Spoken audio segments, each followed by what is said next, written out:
Welcome to Elevate Your Event, your favorite podcast for transforming fundraising events. Join us weekly for expert tips and creative ideas to make your next event a standout success. Welcome to Elevate Your Event, powered by Handbid, where we share real-world tips to help you raise more and stress less. In this episode, we're talking with Colleen Carroll from Double the Donation about one of the easiest ways to grow your revenue, matching gifts. Learn how to tap into billions of unclaimed dollars, automate reminders, and turn every donation into double the impact.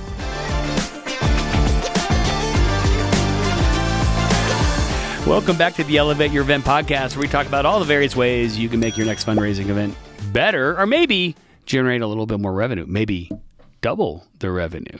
Ooh. So we have a very special guest. We have Colleen Carroll, Community Events Lead at Double the Donation. Colleen, welcome to the program. Thank you so much. I'm so happy to be here. Yeah, so give us some background on Double the Donation, what you guys do. Obviously, that should then lead into what in the heck it is a matching gift, because I think that's what you're going to tell me you do. Just kind of give all the background in that, and then we'll kind of dive into some topics. I love it. So we are a workplace fundraising and employer matching gift automation software. And what that means is we essentially help nonprofits communicate to their supporters about how they can get their gifts matched by their employers, do payroll giving, volunteer grants, all sorts of topics. So instead of waiting for the companies to remind their employees to get their gifts matched, you as the nonprofit are able to remind your supporters that this might be something they're eligible for. They should check their eligibility and they should actually submit it so you are getting more dollars in the door. So with that in mind, as you say, what do I mean when I say workplace fundraising, and what do I mean when I say matching gifts? To start off, matching gifts, I'm talking about those corporate programs where a company matches the donation their employees make to an eligible nonprofit or school, effectively doubling the contribution to the institution. Or as one of the nonprofits I speak to regularly says, it's free money on the table that you can grab, which is always very exciting. When I say workplace fundraising, just very quickly, that's a little bit my umbrella term that I use for employer matching gifts, like I just talked about, but also volunteer grants, volunteer time off, payroll giving, in-kind gifts, corporate partnerships, all the different ways that companies are engaging with your organization and encouraging their employees to engage with your organization. Very cool. Okay, so matching gifts. One of the things I heard you say, eligible charities, okay, or nonprofits. So obviously not every corporation wants to give to every type of nonprofit. So what's the process there for me to go back in and say, the fundraiser I'm going to or the charity I want to support, does my organization, does it align with what they'll go ahead and match? Absolutely. So this is the big challenge with any of these programs, is that every company has their own unique way of dealing with it and figuring out and who's eligible and what's the minimum of eligibility and stuff like that. So a few different ways. If you are an individual working at a company, you can probably go to HR or find it in your employee handbook. But if you don't want to do either of those two things, that is where Double the Donation can come in handy. We have a database of over 24,000 plus companies where we've kept track of all these different requirements and who is eligible, and again, those minimums and maximums. And so if you're a nonprofit, you're able to put that search tool on your website so that instead of telling your donors to go to HR, because who really wants to go to HR, you can be like, hey, just fill out this search tool right here and check whether Verizon has a program, Home Depot has a program, wherever they may work. Okay. So, all right. So I've done the research. I've found that my corporate entity or whatever, my employer will support the type of charity I'm going to go support. I assume I should probably, it would be ideal if I knew that in advance. It can go either way. I would say if you can get your supporters, so again, I'm going to talk a little bit from the nonprofit side rather than the individual, just because that is who we actually work with.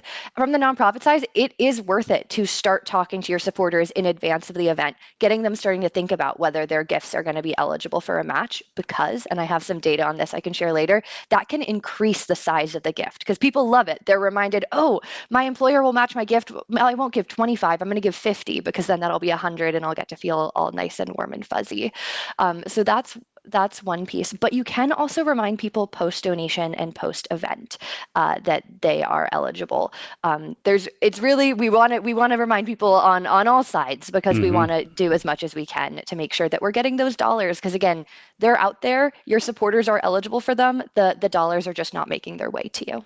Well, and I'll give you an example of why sometimes I think it would be helpful to know in advance. And maybe, I don't know, maybe this is breaking the rules. I have one donor every year who emails us and says, my company will match up to $1,000, and you guys are eligible. So I want to buy the $1,000 table.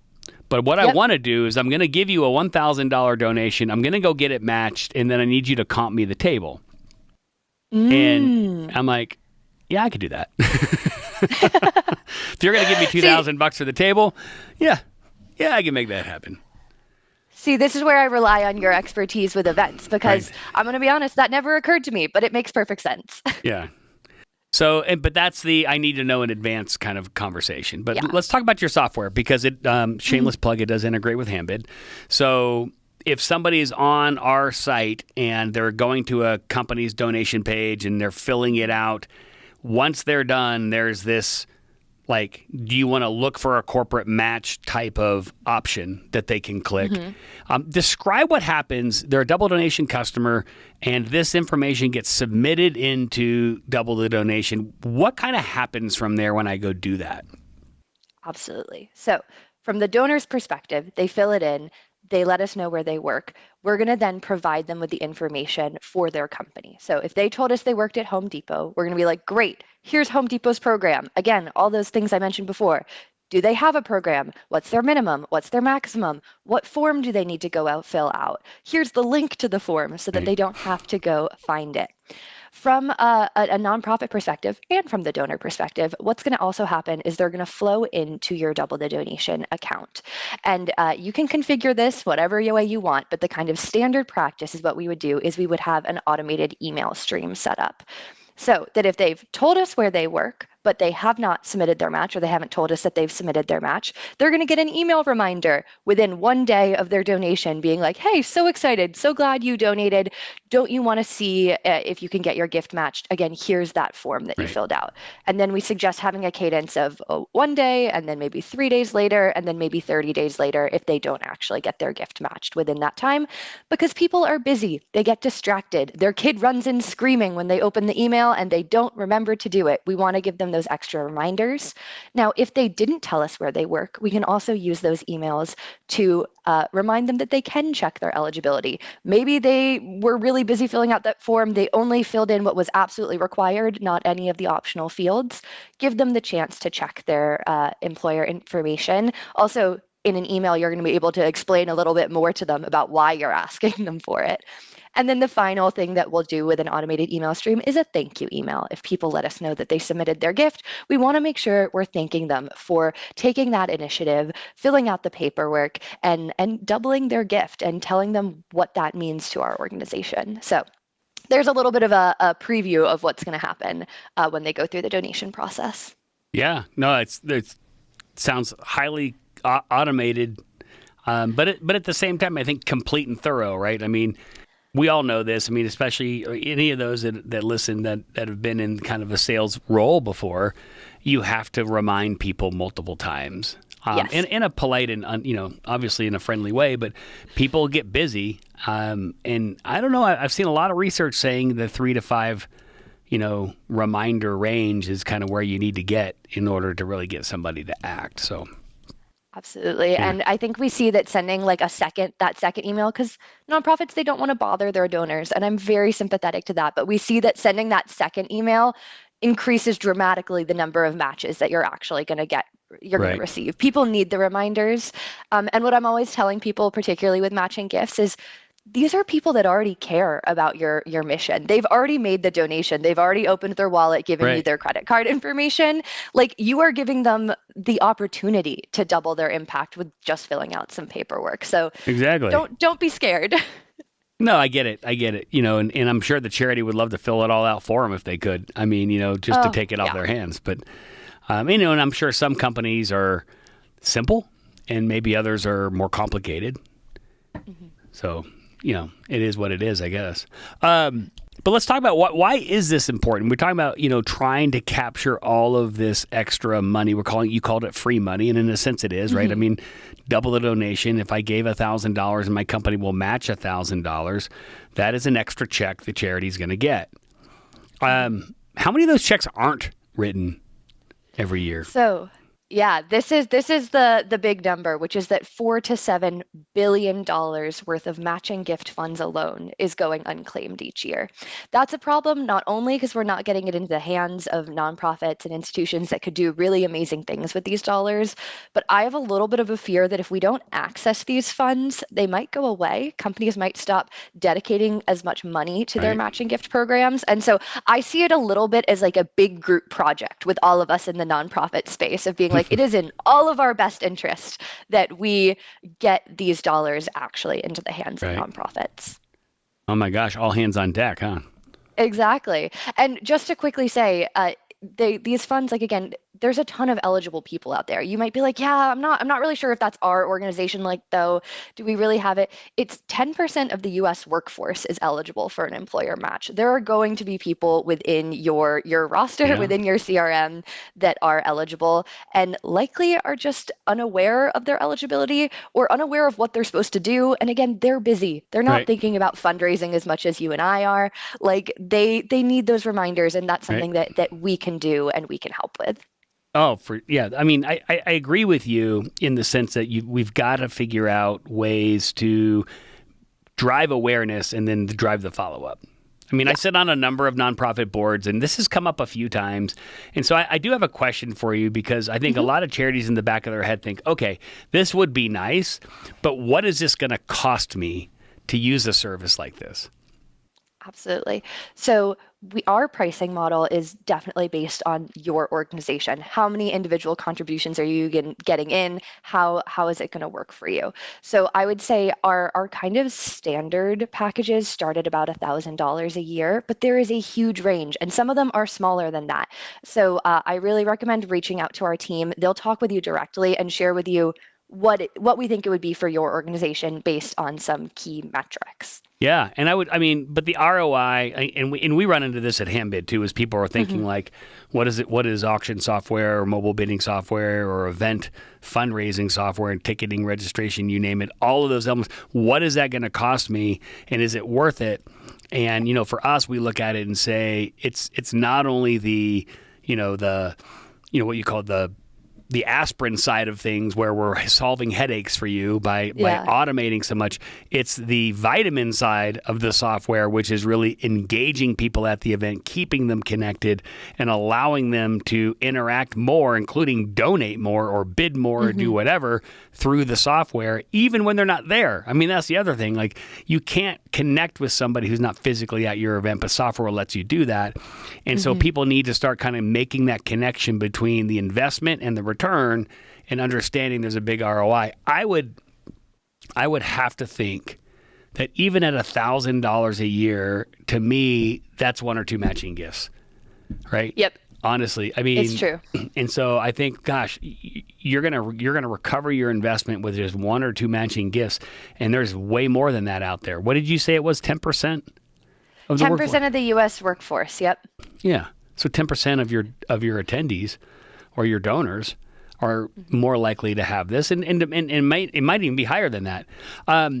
Do you recommend that your I don't know, you call it your clients or just any nonprofits, do you recommend to your nonprofits, like, do some sort of survey to see how many of their constituents or their donors have matching gift programs? Has that worked before?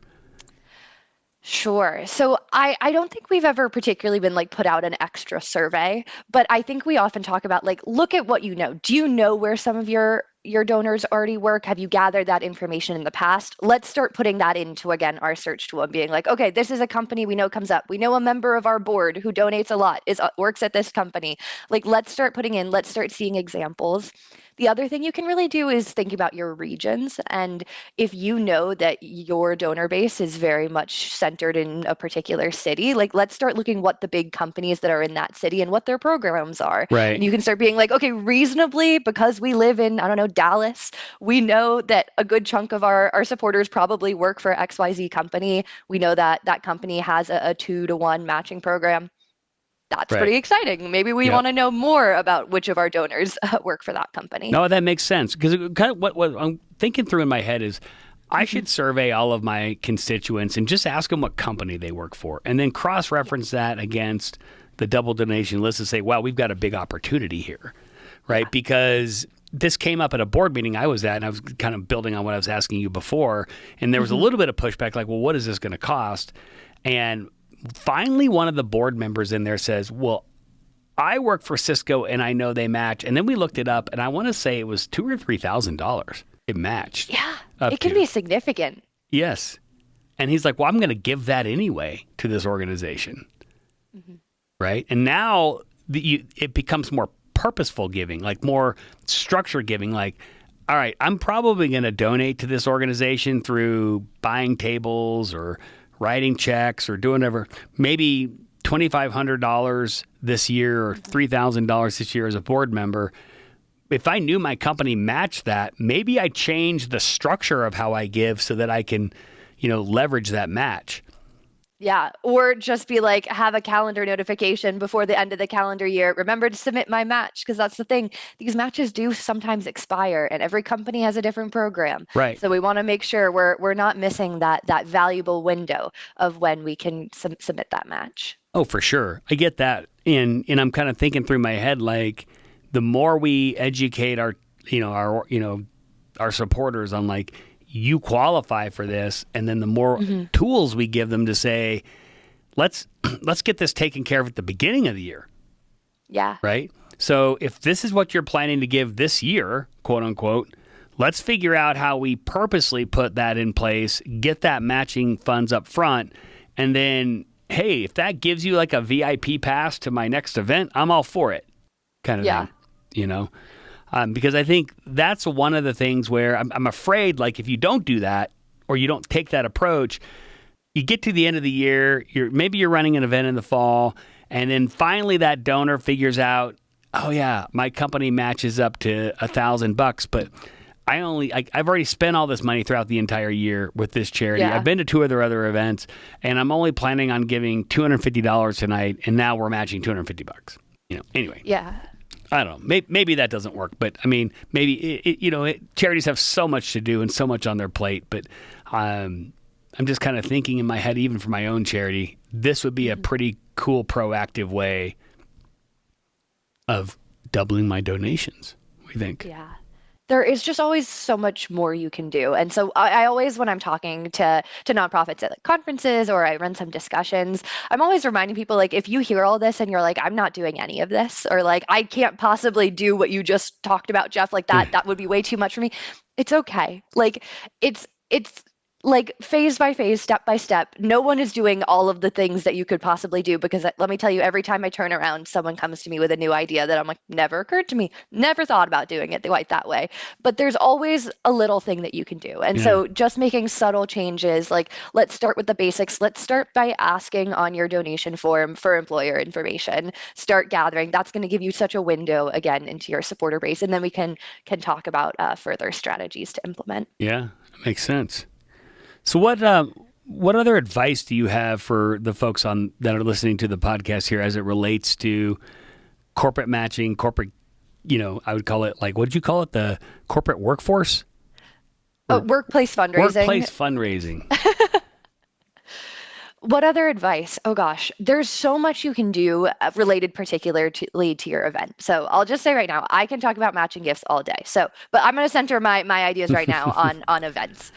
There's so much you can do. We talked a little bit about earlier. You can build excitement in advance of your event. Do you send out a postcard being like, hey, so excited that you're coming, so excited that you're doing, like, reminder to check your eligibility, or have someone text or call if you have time to do that. There's just a ton that you can do. And again, 1 in 3 donors will give a larger donation than originally planned if a match is offered. So I feel like that goes with something that you mentioned earlier, Jeff, that there's a real strategy with working in advance. So That's what we can do before. If we're talking about during the event, I know, again, matching gifts are my passion, but I hope throughout this session you've started to get an idea of like why it could be valuable to you. See if you can give matching gifts a moment center stage at your event. Can you have someone speak for 2 minutes at the podium about what these are and why they matter? And bonus points if you get a donor themselves to talk about it. I don't know why, or I mean, I can probably guess why, but people absolutely prefer to hear from their peers on this topic and find it much more motivating when they hear that someone else is taking advantage of these programs. I have a million other little ideas of what you can do during the event and after the event, but maybe I'll pause there and see. I think this is all good stuff. I mean, again, it's all, being a little bit more proactive than reactive. And even if you end up at the end of the year being reactive, like, oh, I just figured out one of my biggest donors works for XYZ company that matches, you've got to take that into the next year. Yeah. Right? And that's the time to be proactive. Mm-hmm. Right. So post-event, I think, is important as pre-event because post-event becomes next year's pre-event. Absolutely. Yeah. And you can be like, again, if you haven't gotten it with all the automation is up and running post-event, like I walked through earlier of those emails that are coming in, maybe we go a little bit more targeted. Can we look at what are the top donations we received, see which one of those are eligible, and maybe give them a phone call? If someone has, as you said, like a $3,000, $4,000 gift that is eligible for a match, maybe we want to call them, send them a custom video message, kind of meet them where they are, meet with them in person, see if we can start getting those matching gift dollars, again, one step at a time. Yeah, I agree. And I know this, I mean, everybody's listening is probably thinking, I don't have time to manage this. I get that. Mm-hmm. It is free money, but it's not free in the sense that you have to work for it, right? So true. Yeah. So you don't have to pay for it, but you have to work for it. Mm-hmm. It's true. Yeah. And again, we don't have to do it all at once. Again, I'm throwing out a lot of ideas because it's something I'm passionate about and there's so much possibility and opportunity, but pare it back. Which one of these has been most relevant to your organization? Which of them feels accessible? And if you can't figure that out, I'm just going to say right now, please feel free to reach out to me. I talk with nonprofit professionals about this every week. I run some discussion groups for people and I would happy to throw out a few ideas. No, that sounds amazing because I think that is somewhere as a next step or kind of the first step for some of the folks listening to the podcast. It is like, well, where do I get started with this? I would recommend that you reach out to Colleen at Double the Donation. I appreciate that. Yeah. So how do they do that? How do they do that? There's a few different ways. You can, first of all, find me on LinkedIn. I spend way too much time on LinkedIn, so I'd love to hang out with you all there. So Colleen Carroll there. You can also reach out to me at partners@doublethedonation.com.